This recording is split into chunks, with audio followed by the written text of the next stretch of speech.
Hello friends, today is my fifth presentation for corporate finance and accounts function, and this is regarding the CFO's role in the pricing of the products or services. Overall, this is my 36th presentation considering all the YouTube presentation I have made so far. I have included the following aspects in this presentation. Number one is factors influencing the pricing decisions in any organization. Number two is financial contribution working methodology at the company's level. Number three is financial contribution working methodology at the individual product level. This is considering the manufacturing industry. Number four is manufacturing variable cost, the 9 components which go on making up the manufacturing variable cost. Next one is 12 components what make up the marketing variable cost in the manufacturing industry. Similarly, I have taken the one more model for construction variable cost in the real estate industry, where there are 12 components have been identified, and similarly marketing variable cost 12 components have been identified in the real estate industry. And next one is that what are the other industries where such model can be applied, the way forward, and activities that can adversely affect the business adversely, and future references.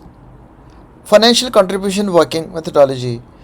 Now this slide explains what is a contribution. Contribution is actually equal to the sales revenue based on the net prices, net of taxes, and less direct marketing variable costs borne by the company, and third, less direct manufacturing variable costs of the company. So contribution is equal to the net sales less these two components of direct manufacturing variable cost and marketing variable cost. So percentage contribution is equal to the contribution divided by the net sales revenue into 100. Now the most important aspect where the sales the CFO can take a very positive influencing role is that he has to ensure of sending timely signals to ensure that the percentage contribution is always positive, and or it aligns with the percentage contribution margins which have been budgeted in the industry in which it operates, considering its own internal policy and profitability plans. Although coming back, most of the decisions are taken by the sales team, but here emphasis is on the role of the CFO in influencing the pricing, because pricing as such can be influenced by many factors which is outside the company also, like competition, benchmarking, or factors inside the company like product quality, statutory compliances of the product, and customer design requirements being met or not. But here I am focusing primarily on the role of the CFO in influencing the pricing decisions. Now, the computation of the contribution must be accurate, and it must be based on the latest and preferably the last previous quarter ending costs, and hence reviewed periodically. This is where most of the companies they err on doing this. The sales competition must conform to the accounting standard 9.1 and guidance note numbers which are there in reference to the schedule 6 of the Companies Act prescribed by the ICI and summarized below. For the revenue, it is guidance note number 9.1. For manufactured goods, it is guidance note number 10.8.1, and for traded goods is guidance note number 10.8.2, and for services is 10.8.3. Further cost determination for the cost estimating must conform with the applicable guidance note as below. For the cost of material consumed, it is 9.5.1. For the purchase of the stock in trade, 9.5.2. For the changes in inventories, 9.5.3. And for the employees benefit expenses, etc., 9.5.4 and 9.5.7 respectively. The formula for arriving at the individual product level contribution is as below. Sales revenue based on the price net of the taxes of a specific model less direct marketing variable costs, less direct manufacturing variable cost, and contribution of the product model will be this is sales revenue less marketing variable cost less direct management variable cost, and therefore percent contribution is similarly as explained earlier, contribution divided by sales revenue into 100. Now this is the most important point which I want to emphasize, that most of the companies, they look at the overall contribution considering all models. So what happens, because of focus being on the overall contribution, there are many products which get sold either at the negative contribution or at very low contribution, which is not healthy for the company. So the focus of this presentation is primarily to focus on the product wise contribution, specific model wise contribution.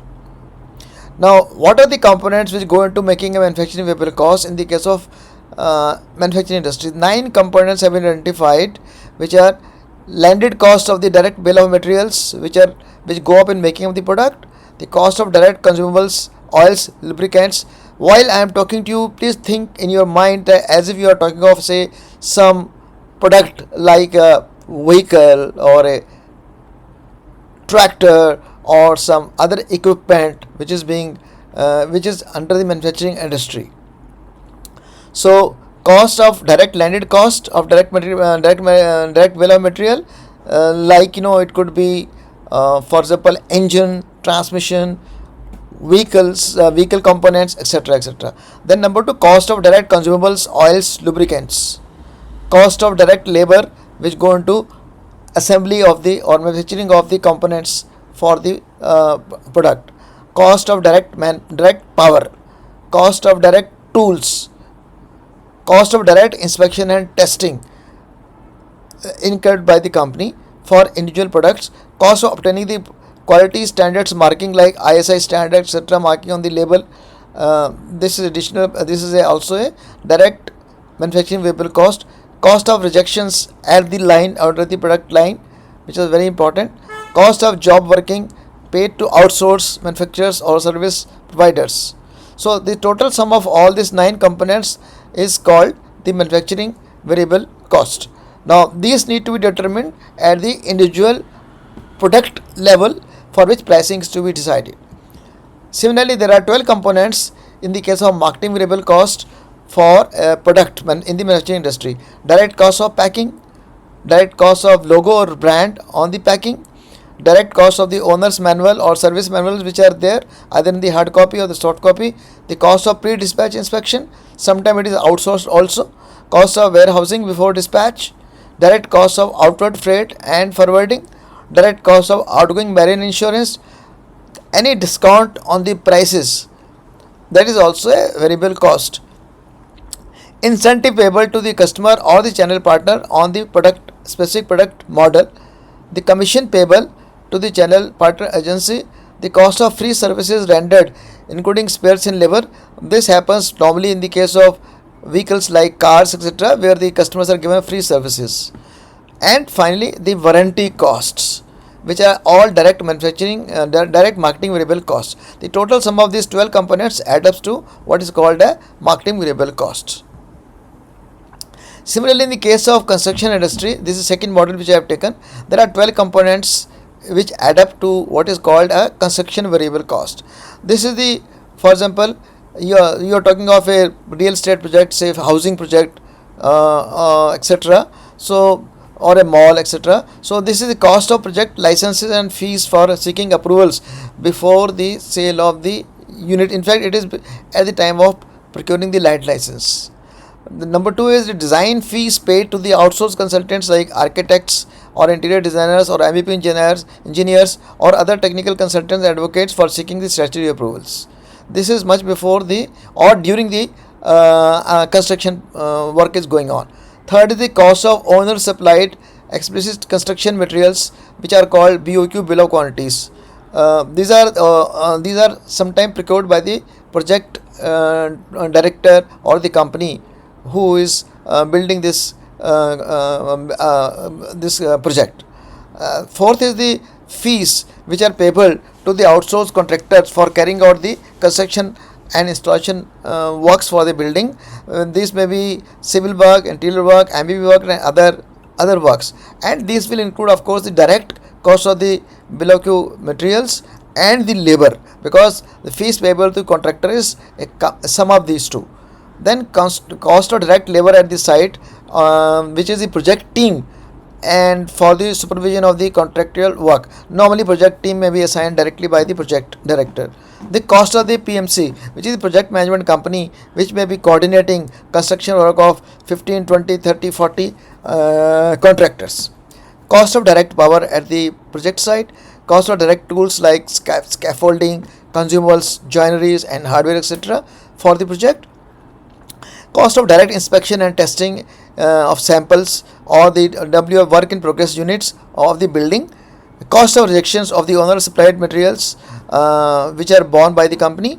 Then the price paid to the outsourced vendors or service provider for various kind of project related works, and the cost towards fees for obtaining various statutory clearances once the building is completed, like building structure or fire clearances or pollution clearances or occupancy and completion certificates. So these are the 12 components which add up to make what is called the construction variable costs. Similarly, in the case of real estate industry, there are rather 12 components which make up the marketing variable cost, which is the direct cost of the mock-up unit and sample apartment, because this is primarily made for the customer. That's why it is put in the marketing variable cost, and not the construction variable cost. The direct cost of electronics and raw material models, which are there for the walkthrough by the customer. This you would have realized that many companies, many real estate industries, they build this automated models for walkthrough for the customers. The direct cost of the building related owner material in the hard or soft copy. The direct fees paid to the sales and marketing agencies like sales promotion, branding and public relations. Direct cost of pre-sales promotions like hoardings, ads on TV, social media, electronic media, road shows, marketing events, which are directly related to the product, directly related to the building being sold. The direct cost of insurance of the building, which is awaiting handover to the customer. The discount on the prices. The cost of sales promotion materials for the end customer or for the channel partner. The cost of maintaining unsold units or the building. The incentive payable to the customer or channel partner or agency. The commission payable to the channel partner or agency. The cost of free replacement services rendered during the defect liability period, which normally runs for 1 year or so. So these 12 components, they add up what is called manufacturing marketing variable cost. So in our case, see, the revenue will be the net unit price for the apartment to be sold or area to be sold, less the construction variable cost, less the marketing variable cost, divided by the net sales revenue per unit. Now there are other examples also where I suggest that these models may be similarly developed based on this same approach, say for the assets manufacturing industries like plant and machinery, the components and spares manufacturing and selling industry, then service industry like consultancy of engineering or technical or commercial, any type of consulting services rendered. Now way forward, the F&A team must provide inputs to the promoters and managing directors to arrive at the policy directions for the minimum percentage financial contribution, below which product sale may not be permitted without the documented approval of the CFO and CEO and MD vis-a-vis sales of specific models. So I am repeating here, this entire presentation is focused on specific models. Now these inputs must be provided related to the channel partners in the domestic market, sales to the channel partner in the domestic market, sales to the retail customer in the domestic market, direct OE customers in the domestic market, channel partner in the international market, country-wise, retail customer in the international market, country-wise, direct OE customer in the international market, country-wise. See, this percentage contribution norms, they will definitely vary from these different 6 type of destination customers or market which I have just now explained above.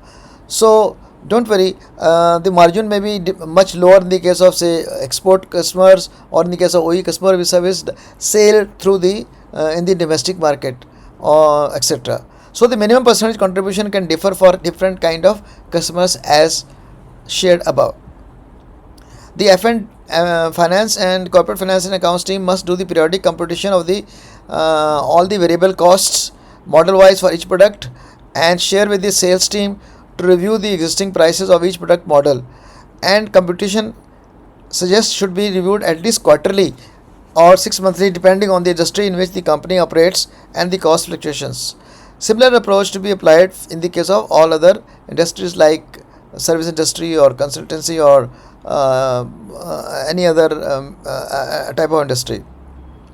No product model or spares or service should be sold or services rendered at a negative contribution, particularly fast selling models or services as applicable. What one has experienced is that sometimes even the spares which contribute significantly to the overall revenue of the company, they are at times sold at the negative contribution, which is not good. Similarly, the F&A team must provide similar inputs to the sales team in the other industries, enabling sales price review to avoid selling at a loss due to negative contribution or lower percent margin. And this is where precisely the role of the CFO and his team they come in. Now, activities which can adversely affect the business. One is the missing out few direct cost elements in direct determining the manufacturing variable cost or construction variable cost, which I have shared above. Like I talked about 9 to 12 variable cost in the case of manufacturing and the real estate industry. Similarly, missing on the direct cost elements in the case of marketing variable cost, which I also shared about 12 numbers each. Inaccurate computation of the all variable cost due to non-timely updation of the applicable cost in the MIS or in the company's books. Not following the authority norms for announcing the price of the end products, service, apartments or buildings as relevant in the industry. This is very important, that the pricing must be authorized at a specific level in the sales team. Of course, in this case I have suggested inputs from the CFO to be taken. Not doing the benchmarking of the competitor's product as far as the pricing is concerned, beside the benchmarking for the features of the products. Not following the higher authority norms for invoicing the identified end products or construction units or services where the percentage margin is lower or negative. Here what is suggested is that there may be compulsions for selling such products, so the approval must be obtained from still higher authorities for selling the products or services at a lower contribution than the norm or negative contributions. Now, my next book on the corporate finance and accounts function is in the transcript finalization stage and would be launched in the next few months. And you can refer to my blog on the same subject, which I have given the reference here. You can also refer to some other interesting articles on my Facebook or on the LinkedIn. Thank you very much. Thank you.